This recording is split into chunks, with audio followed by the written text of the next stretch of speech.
Folks, the big story last week, and I mean by far, was the launch of a criminal investigation into the IT specialist hired by former DNC Chair snot-nosed brat high school cheerleader Debbie Wasserman-Schultz. You wouldn't know this if all you're tuned into is the liberal media who barely touched on it, but here's what you need to know. Imran Awan was the go-to IT guy for about 25 congressional Democrats, including Debbie Wasserman-Schultz, and was employed by her throughout the entirety of her holding her position as chair of the DNC. She kept using Imran's services after she was forced to step down in shame because emails were made public showing the collusion that was going on against Batty Bernie in the Democrat primary. What's worse is that this seems to be a family business. Imran put a couple of his brothers and some other people on the payroll, but there was only 2 who were actually doing the work. In all, over $4 million has been paid to these people since 2009. You would think one earning that kind of dough would be able to keep his finances in order, but Imran declared bankruptcy in 2012.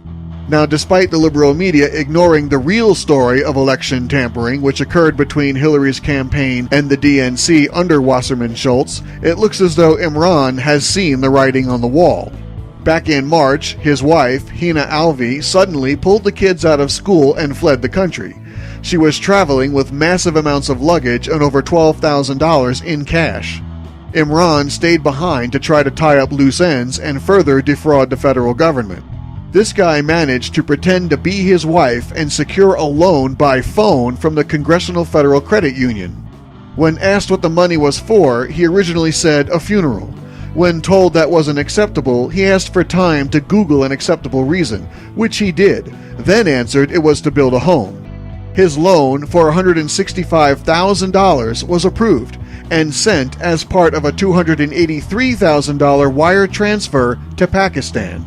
This is leaving many people scratching their heads as to how bank fraud to this degree can so easily be pulled off on Capitol Hill. Imran also tried to get a bunch of computer equipment that he was storing in a rental property, but the owners wisely turned over all that hardware to the FBI. So now Imran tries to flee the country, taking the same route through Qatar as did his wife, but he was arrested at the airport in Washington before he could board the plane. Imran was on investigators' radar for other reasons, and many Democrats that he worked for let him go. He was even banned from touching government computers and equipment. For some reason, Wasserman-Schultz kept him on, and until now has been trying to protect this guy. I wonder why. She even threatened the Capitol Hill chief of police if he refused to return a laptop used by Imran.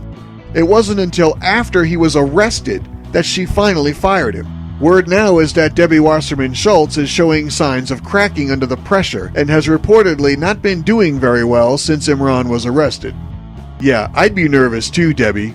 Thank you for listening. Don't forget to subscribe and donate at theraywarnershow.com.